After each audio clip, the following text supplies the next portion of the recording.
Next, I take immense privilege in introducing our next speaker, Dr. Archisman sir, someone whom I'm a big fan of. So Dr. Archisman sir has completed his MBBS from SEB Medical College, Cuttack, and MD in Community Medicine from Banaras Hindu University, Varanasi. He's an epidemiologist and a social scientist, and he has expertise in designing and managing multi-partner networks and multi-site epidemiological research projects and in grantmanship, and has rich experience of working in focused research and policy translation environments. He has been intensely involved in several research projects that have translated into national policies, like the Government of India SOP for Management of COVID-19 in Rural and Peri-urban India, RBSK, PSBI guidelines, etc. He is the director of Grid Council as well. With this very brief intro, I'd like to welcome Dr. Archisman sir to talk on healthcare in Metaverse. Over to you, sir.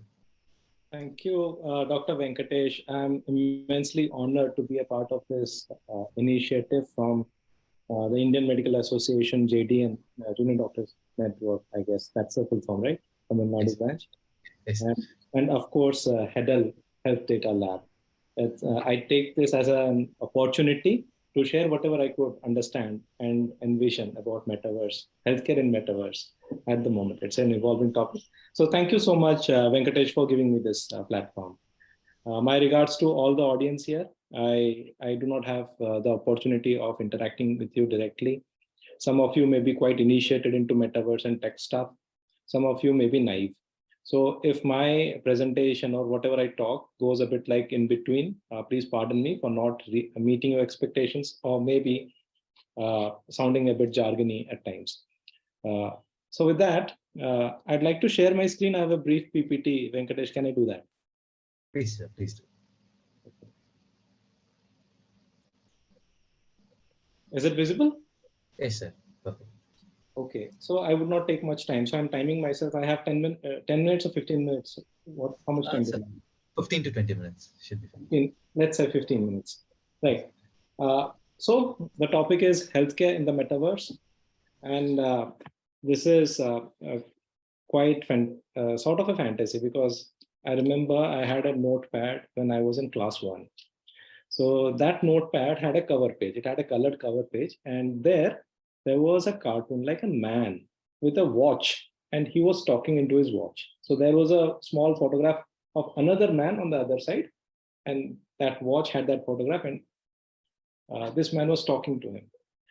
That was the time when we had a black and white TV at home, and we had just Doordarshan, and and it could catch my imagination, and it has been so strong that I remember till date. But over these years, am I stuck? Yeah, okay.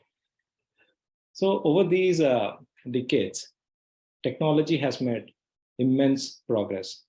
And now we are like, of course, talking on the phone. We have smartphones and we can do video calls. We can share files easily. And things have almost disruptively transformed. So they have changed. And when we look at technology, and as I grew up through the 80s, 90s, and then the early 2000s, I could see that the amplification with which technology has been evolving, has been changing, has been self-reinforcing. So one format of technology came up in the form of mobile telephony. The other one was internet, and then mobile telephones and internet became best buddies, and then the magic happened.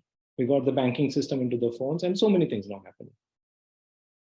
Technology is building upon like one layer and then another layer and then another. I also grew up to Orkut, and of course Yahoo groups, MSN networks. Those disappeared. Sifi groups, they also disappeared. Facebook came up, and now Facebook is also trying its best to keep pace with Instagram and whatnots. With this kind of a technological evolution, yeah, Venkatesh, you want to speak? Sir, I think you're still in the first slide, right, sir? Yeah. I do not have too many slides. Okay. Right. Okay. So when things are evolving at this kind of a pace, and we see that technology is empowering, that means it gives us a lot of options to do things. And when you get too many options, you feel very empowered. So technology is empowering, and technology is also a leveler. That means it brings up people who are disadvantaged, vulnerable, to a platform where the more advantaged are also there. So it's a leveler. When we look at technology from that kind of a view, and especially I was listening to the previous speaker who was talking about social entrepreneurship and those things, that means we are trying to safeguard the most vulnerable in the community with a philanthropic attitude. We at times should also think that not everyone has equal kind of an access or adaptation or adoption of technology.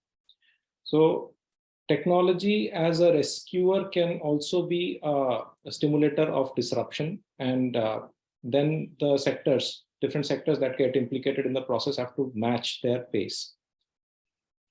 Of course, technology in space science is much evolved. In defense, it's much evolved. How does healthcare keep up with that pace? Now, this concept of metaverse is like going beyond universe. Meta is beyond and verse is universe. So you go beyond universe. That means you're creating virtual universe out there, which shall be having their own civilizations coming up. And then within those civilizations, certain culture would set in. And how does medicine, and especially the practice of medicine, which is a social phenomenon, match up to that kind of an upcoming civilization and expectation of doctor-patient relationships? With those aspects, let's see how the metaverse is being imagined. So metaverse, and these are immersive techniques. That means technology. That means the person who is experiencing these technology gets immersed. So we know about virtual reality, where we put up this VR camera, and then we get into this entire virtual world, where even if we can play, like our avatars can play in that virtual world, but we can't really interact much, except for moving within the algorithms that those virtual worlds would allow. Then we have the augmented reality, where we have like certain articles embedded into the real world. So that means if we have seen the Lenskart ad, where we can try different lenses on ourselves and feel how it looks on us, like augmented reality. Metaverse is much evolved beyond that. So in metaverse, I can have my avatar, so you can see, say this person presenting here is me, and this person is Venkatesh, and here it's you. I do not know your name yet.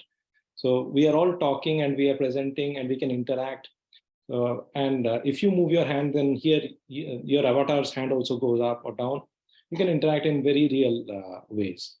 Those are going beyond games. These are serious business meetings happening here.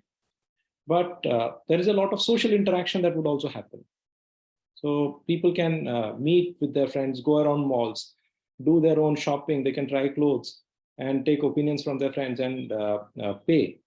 So there has to be a currency system also building into it. That means our time zones and our universe, our perception of universe is all likely to get warped. It's definitely going to be a very globalized culture that way.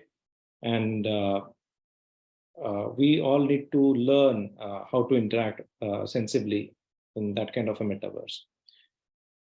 In healthcare, we are proposing that, okay, things will be great. We can imagine what kind of surgery we could do, like doctors from different parts of the world could come together in this metaverse as avatars, and then look at things very intently, brainstorm and do, or even collaborate to do surgeries.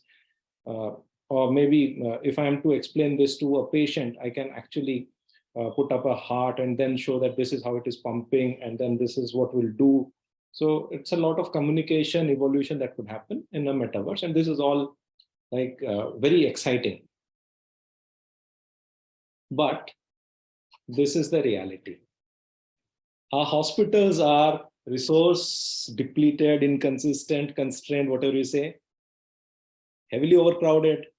The patient still wants a human interaction.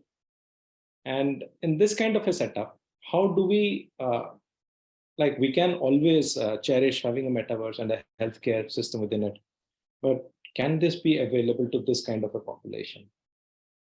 And this population is having high infant mortality, high maternal mortality, infectious diseases, cancers, and maybe mental health issues also, real world problems that would move the sustainable development goals.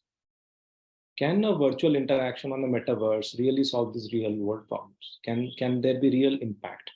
And especially when we look at our own people who help us in our daily chores, like our maid, our driver, our cook, what kind of phones do they use? Are they adept at using? Are they even, can they read and write? If not, they're using feature phones majorly. If they're using a smartphone, what kind of bandwidth does that phone support? Are we really solving a problem for them?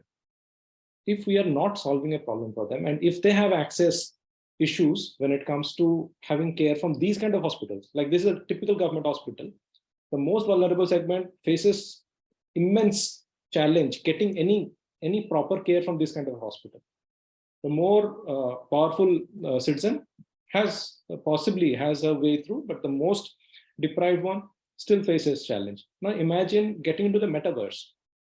Of course, the person who has access to high technology is well read, well aware, will be able to consult someone in the best hospitals. But can this kind of a clientele make the most out of metaverse? If not, then is the health inequity going to expand? Are there chances that there will be disruption, disruption, of course, but then the real world things would not change much. It's only the top pyramid, top of the pyramid, that gets some kind of solution benefit, but the bottom most is still deprived. Welcome to this talk, and I shall be talking about design, delivery, and research components of Metaverse. Quickly, I understand that I have just 5-6 minutes more to go, but I'll be crisp here. Let's highlight these things. Let's talk about the design of a metaverse, like healthcare systems in a metaverse. What kind of hardware are we going to use, and at what cost? Countries which are struggling with getting syringes for vaccines, can they really afford hardware? And especially when technology is so rapidly evolving, what is the window of a break-even business strategy here? That means if you remember the initial phones that we bought, feature phones, in no time, the black and white screen turned into a colored screen. The black and white phones were outdated, sort of. The colored phones, again, they turned into from the Nokia type of platform to Android and then iOS. So the hardware constantly changed. The same thing has happened with the computers also. Moving from the desktops, the monitors changed, the CPUs changed. I think the mouse has remained largely the same, but then even the mouse and the keyboard, their styles have also changed. The Bluetooth thing has come up.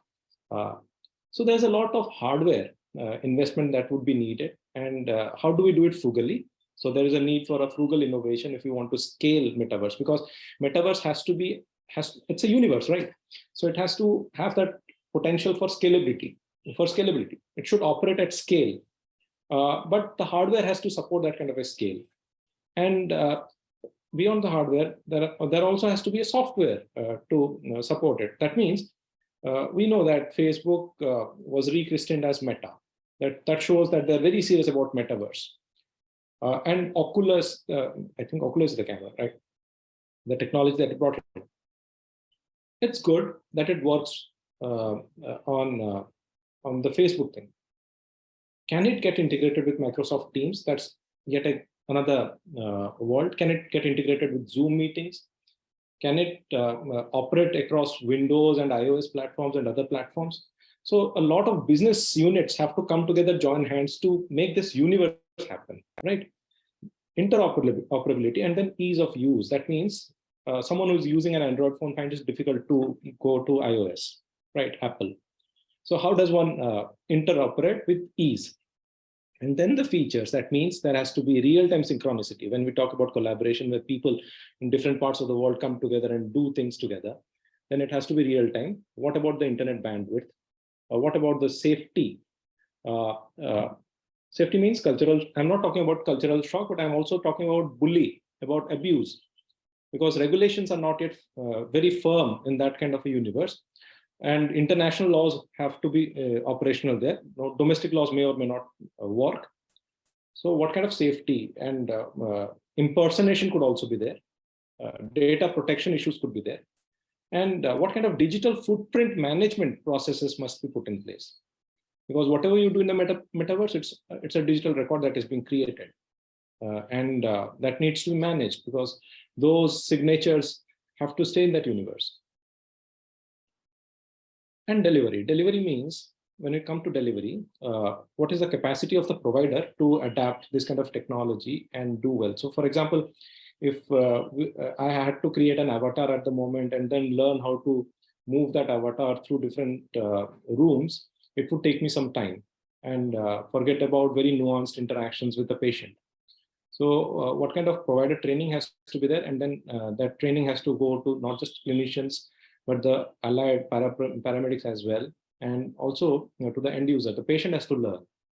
And the intermediaries, that means the pharmacists or even the providers, the tech providers, they also should understand that things have to be encrypted, protected, and seamless. Remote patient care, remote patient monitoring, Internet of Things, those can also be embedded here. And cloud management, where do we store this kind of sensitive health data, and how do they keep up with the rules and regulations like the GDPR, the HIPAA, those rules. We need to also do research, like healthcare, even if it is good at adopting hardware tech, how it's usually seen as slow in terms of getting into some kind of this kind of technical stuff. So rate of pace of adoption, and then access, we already talked. Some sociological research has been there. Real impact, I've already talked about the sustainable development goals and how do these kind of tech disruptions match up. Data privacy, protection, regulations, and then the digital currency, how does it operate? Beyond that, certain things to ponder upon is like what happens to, like healthcare is a very complex topic here. There is ethics, there's privacy issues, safety, and then a lot of litigations, bureaucracy, regulations. And then we are talking about physical healthcare and quality of care. How do we talk about quality of care in a digital universe? Those aspects are unclear yet. So what we feel is like, even if healthcare in metaverse holds a lot of promise, these are initiation times. So we could expect some chaos happening here. If these elements could also be predicted and prepared for, then the metaverse experience could be really great. Having a good experience at start itself will be very motivating for people to adopt. Opportunities are there. So primarily two opportunities. One is the provider focus. So that means in a country like India, which has 1.4 billion people to be cared for, can metaverse be used for skill transfer, for skill building at the front line with standardization? WHO did it with the Oculus thing for PPE use in healthcare professions. So during the pandemic, healthcare professionals needed to learn how to donning and doffing of PPEs. So that was done by WHO using a Oculus virtual reality experience.